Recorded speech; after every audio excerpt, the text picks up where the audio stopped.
Okay, well, I don't have a whole lot going on this weekend. It's been a busy week, Valentine's, all that stuff. Drove up to Billings yesterday and went to the zoo, so I didn't get any more parts in for the cars this weekend. So I thought what I would do, let's get this camera to focus here. What I thought I would do is go over the fuel system, because I actually do get quite a few questions about that, how I've done it, and I didn't use a fuel cell, I used a stock tank, and I thought I'd actually maybe try to go through it a little bit in better detail so everybody knows. And I'm actually really surprised how many people are doing LS conversions in their Javelins and whatnot. So that's pretty cool too. Alright, well, if you're familiar with the AMCs, then you know. Let's see if I can't get my camera up there. Come on now.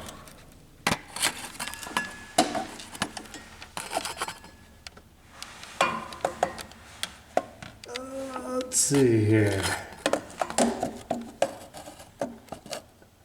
Okay, so if you're familiar with AMCs, then you know that you get your fuel sending unit thing that goes in kind of at an angle at the top of your fuel tank. And I've got two fuel lines going into that, which the factory there's only one fuel line, and it's actually 1/4 inch. It's not even 3/8. Now if you're just putting in a bone stock LS, like when I started with my 4.8, the 1/4 inch pickup tube will work. I didn't have any fuel problems at that point. But of course when I put the 6 liter and supercharge and all that other stuff, I had to up my fuel game basically, because I couldn't get enough fuel pressure and I couldn't get enough fuel. And I was starving my Walbro pump and all kinds of stuff, and actually burned up a pump. So anyway, so I took out that fuel sending unit and I cut out the 1/4 inch pickup tube, and then I got a piece of 3/8 fuel steel tube, and I bent it exactly the same as the 1/4 inch pickup tube. And then I just kind of sweated that back in there and then put some sealer on it just for good measure. It's never leaked, but I don't want it to ever leak. And then I took I just drilled a hole and took a compression fitting type of thing and a rubber gasket, and actually just threw a bung basically on the other side of that, and then the return, it just shoots it back into the tank. So that's how I made my return line go in there. Now the fuel sending unit and all that was just rusted up and no good anyway, so no, I don't have a fuel gauge. But with this setup, if it did work, it would actually work. It wouldn't interfere with it, I don't believe. Maybe wise to put like a 45 on that return to shoot it on the other side of the tank so it's not shooting at the float. Okay, anyways, so I do have actual metal clamps that clamp my rubber high pressure, and this is all high pressure fuel line, to the body. But on the side of the road I had to change out my fuel pump one day, and I end up just not putting the clips back in. You can actually see one of my holes right there. I didn't put them back in because I was upset and laying under this car with no jacks or nothing, just trying to squeeze my body under here. So I didn't put it in, I just zip tied it on there, and yeah, it's actually been zip tied on there for last year. Now with this old tank, I've cleaned it out several times, but you can see all the trash. I've probably gone through 30 fuel filters in this car.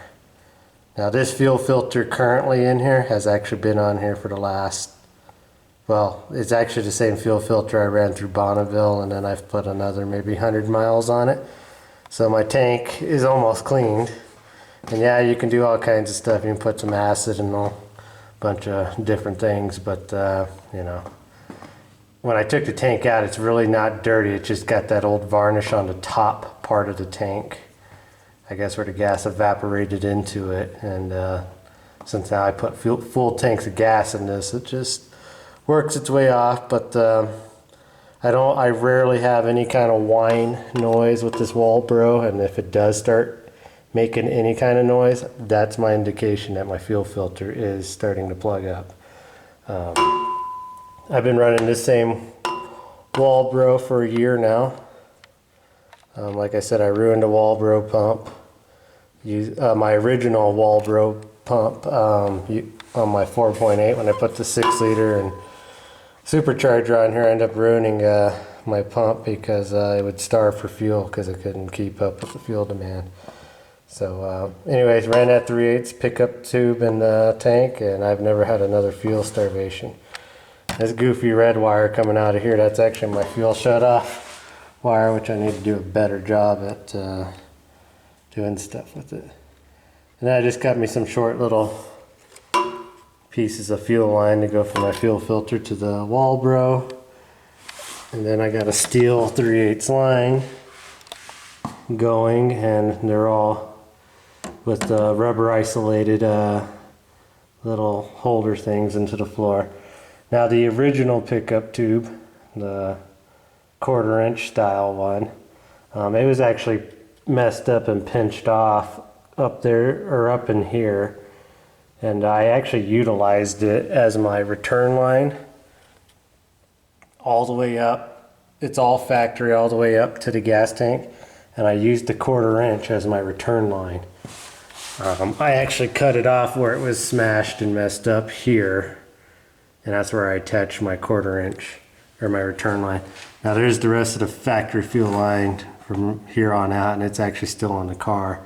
But right here, where the body's messed up, it actually had wood in it. I don't know if that was from them dragging it on a trailer one time or something, but that's how that fuel line actually got crushed. And you know, but anyways, I utilized it as my return line.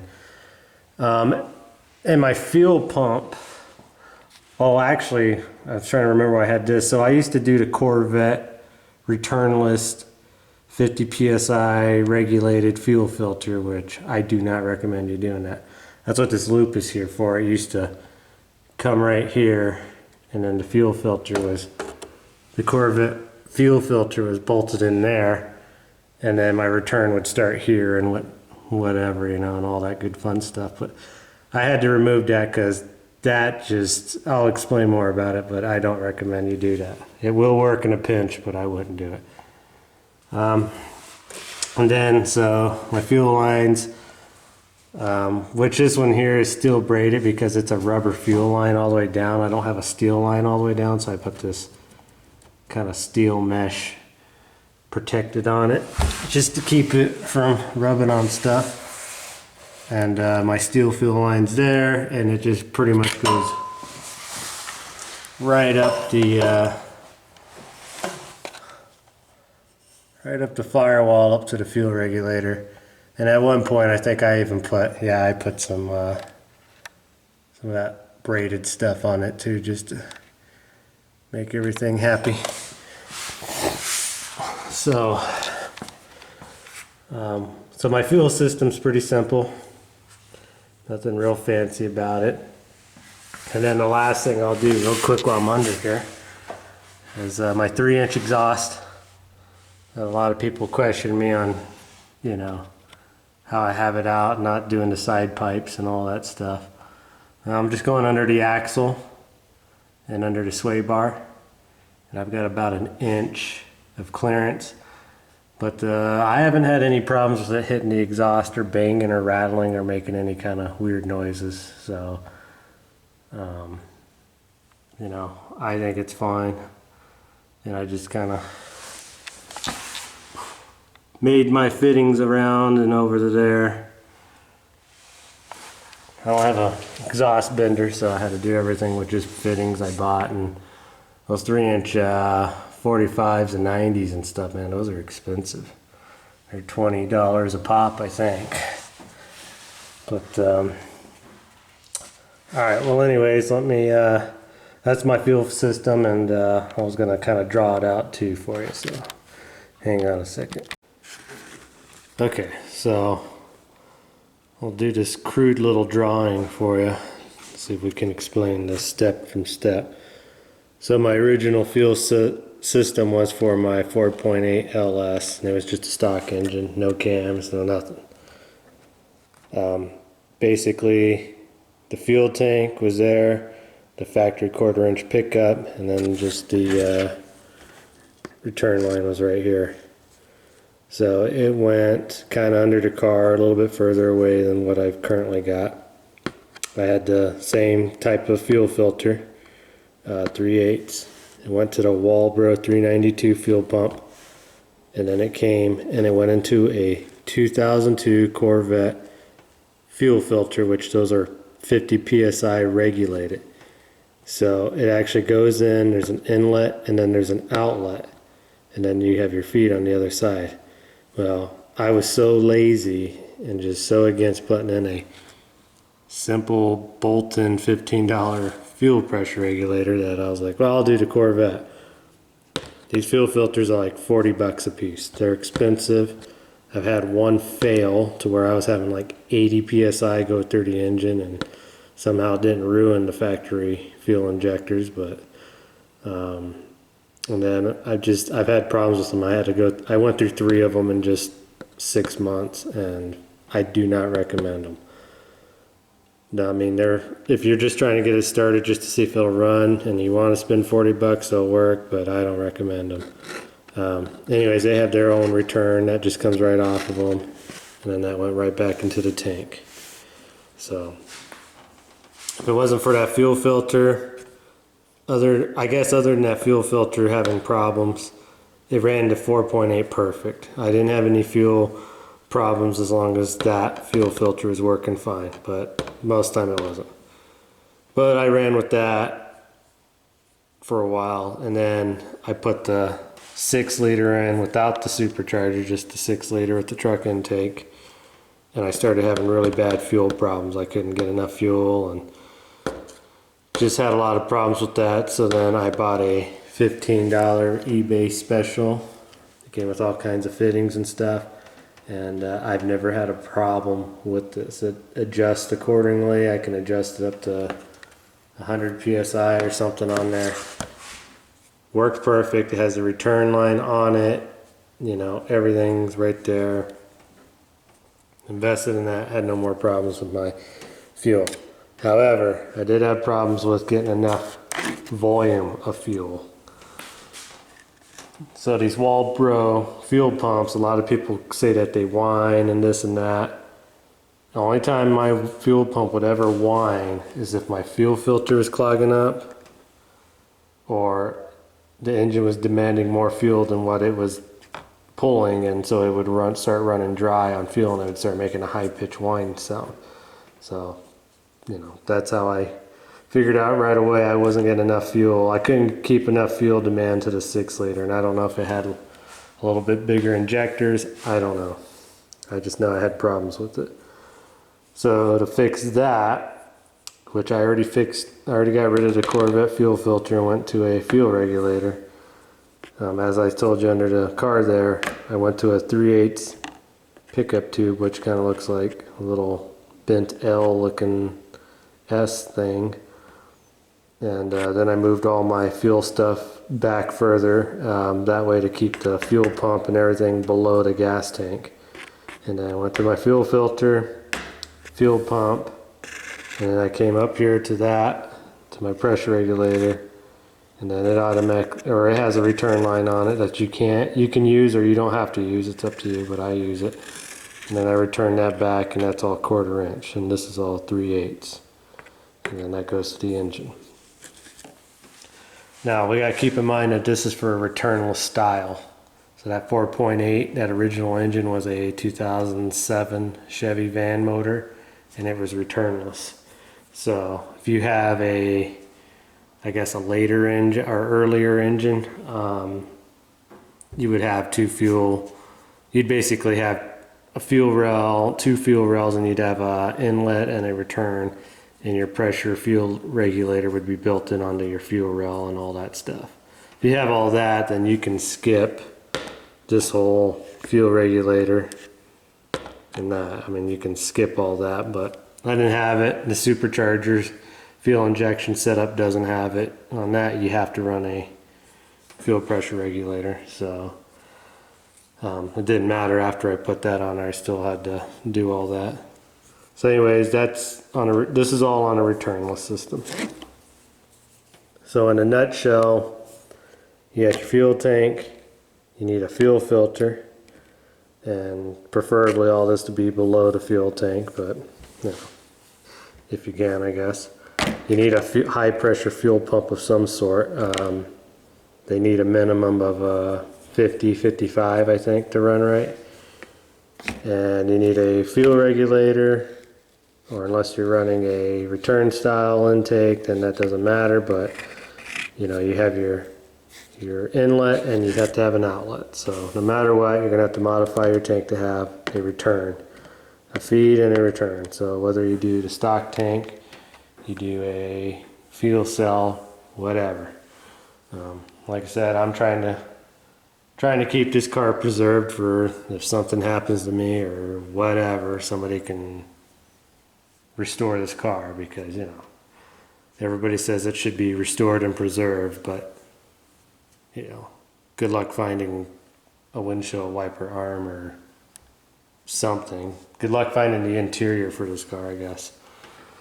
So I mean, I'm just keeping it that way because you know, somebody might give me $1,000 more for this car because it can be returned back to original. I don't know. Anyway, so that's just my quick little fuel setup schematics on this car, because it is something I get asked quite a bit on, you know, on how I did that. But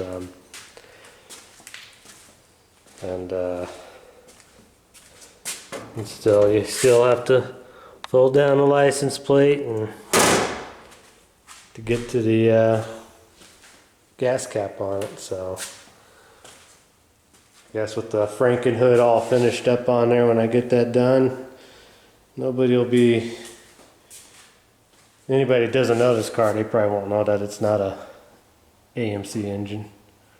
I guess any regular carbureted engine, that would probably work just as well too. But also I was gonna say, if you get a shop towel, and actually here's the shop towel I used. If you get yourself a shop towel and you put a little bit of WD-40, just regular WD-40 on there, you can really shine up your engine and hoses and stuff. I actually cleaned up the supercharger some because it was really dusty and gross looking. Got down into the letters and everything. So just a quick little tip from me. I'm sure you probably already know, but I'll pretend like it's a tip that I came up with so I can look cool. Alright, well, hopefully you guys enjoyed this video. I don't think I'm going to have 2 videos out this weekend. Today's already Sunday. But we'll get back after it again next week. It should be a far less busy week for me, so I'll have a little more time to get some stuff, and we should actually get some parts in the mail so we can carry on. And also, I got the Frankenstein hood over there turned around so you can't see what I've done to it so far, but last week it snowed. Well, actually it's been snowing every day for the last 2 weeks now since the really windy Jeep review video.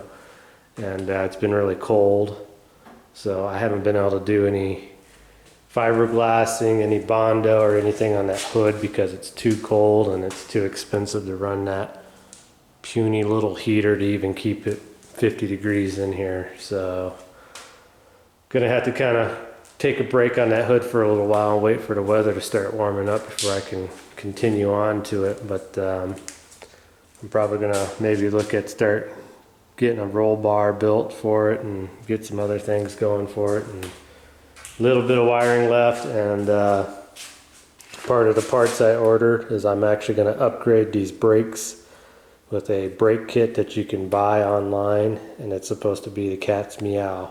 So you can use updated Ford, I think they're just like regular Ford car front rotors. They're 12-inch rotors, and you can get the drill slotted ones. This kit brings everything where you use your same spindles and stuff, but it gives you everything else. So as soon as that gets in, we'll tear into that, and I definitely got to get some updated brakes. And also, if you're watching this video and you need a set of factory 4-piston Bendix AMX disc brakes and the calipers, let me know, because I am going to sell those, because they might do okay for a 390 or a 343 or something, but they won't stop this car hardly anymore, and I've had these wheels almost on fire just trying to stop. So alright, well anyways, that'll do it for this video, and hope everybody had a good holiday, and we'll see you guys next weekend. Thanks.